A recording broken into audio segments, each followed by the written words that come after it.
Okay, so we are going to practice log compaction. And what we want to do is what we see right here. We want to be able to produce data to log a compacted topic, and after compaction happens, we will see that some keys, some messages will just go away. And this is what we need to do and see. Okay, so this is the theory, but now let's go into the practice and see this in real time. So I have to create a tutorial called one-log-compaction.sh, and I'm just going to copy the commands because typing them out could be quite tricky. I'll go ahead and explain them what we have. The first one is a Kafka topics command, in which we reference Zookeeper. We create a topic named employee salary with only one partition and one replication factor. The reason I have one partition is that I want all my messages to go to the same partition just to trigger log compaction more easily. The config is cleanup.policy equals compact. This is how we tell Kafka to enable log compaction. Also, we have min cleanable dirty ratio equals 001. This basically ensures that log compaction happens all the time. In practice, you would surely leave this at 0.5.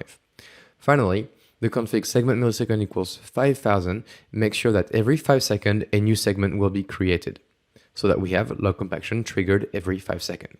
Okay, so I'm going to go ahead and create my topic. Now what we can do is just describe it to make sure that the configs have been taken into account. So by doing a describe on this, we should see on the right hand side that min cleanable dirty ratio is 0.001, the cleanup policy is compact, and the segment millisecond is 5000. So overall, the topic has been created and has the appropriate config.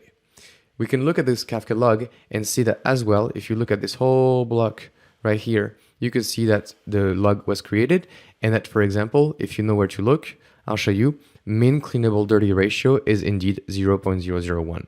Okay, so basically the Kafka log tells you that everything has been created correctly. Now I'm going to clear the Kafka log just so we can see better what happens. Next, what we want to do is start a console consumer. Now this consumer is a bit special because it references the Bootstrap server just like before. The topic is the one we created. We read from beginning, but we are adding a property. And this property is print key equals true. This is to explicitly print the key. And then the property is key.separator equals comma. So this is again a new property we haven't seen yet. But basically, this will allow us to see the key and the value separated by a comma. So I will start it, and as we can expect, because there is no data yet, nothing happens. Now on the right-hand side, I'm going to create a producer. Again, the producer is going to be a little bit special. So let me copy this code and show you. This producer has a broker list of Kafka, just like before. The topic is employee salary, and we add two more properties. The first property is parse key equals true, which is because we want to be able to send keys to the topic, and the property key separator equals comma. That means that if we start doing stuff right here and say we send Mark and 10,000, in this message, the key is Mark and the value is 10,000. You could have anything you want, obviously, but we'll just say salary 10,000, okay? This is not proper JSON, but it's just for you to see. Now on the left-hand side, we can see that the consumer received that message with the key Mark and the salary being 10,000, okay? We can play a bit and have Lucy, for example. She has a salary of 20,000. We have Bob, who has a salary of 15,000. And we'll have Patrick, he has a salary of 30,000. Okay? So in this example, we've added 4 messages. Now, what happens when we want to look at what happens in Kafka?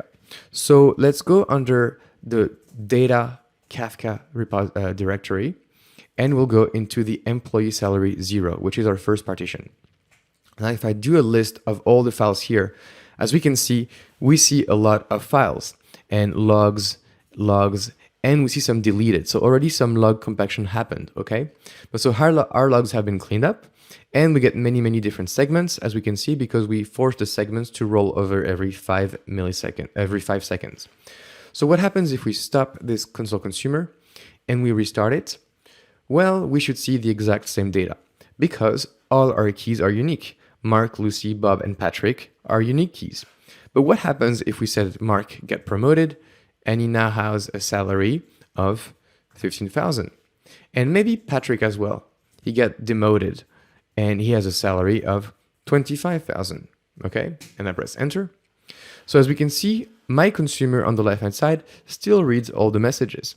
So it sees all the messages in the beginning, all the way to the updates. Mark's salary 15,000, Patrick's salary 25,000.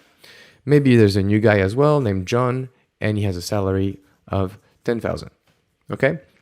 So here a bunch of messages have been happening, and our consumer sees them all. But if we stop this consumer right here and restart it, what we should be seeing is that, yes, indeed, Mark only appears once, because the old Mark with 10,000 get compacted and deleted. So only the new key Mark get kept with a salary of 15,000. Same for Patrick. Patrick did actually not get compacted yet, probably because we haven't triggered a log compaction fast enough. But we can trigger some more and see Patrick disappear. And we see that John has appeared. So let's go ahead and push a bit more data. So Stéphane, and I have a salary of 15,000. Okay. And I obviously messed up. I need to add a comma. So let me just fix this. I said Stéphane and salary of 15,000. Okay. Now the message is being seen. If I stop this consumer and restart it, now we see that Patrick has been compacted from before. It used to be 30,000, but now it's no more. It's 25,000 only. So log compaction, as you can see, can happen from time to time. You can't really trigger it predictably. You have to push messages and keep on having segments roll over. But overall, we have a clear demo that when you start pushing keys that have duplicate values, only the last value will be kept after log compaction. So that's it for the demo.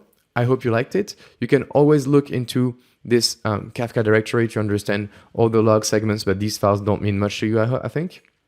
And that's it. I hope you enjoyed it and you understand better log compaction. I will see you in the next lecture.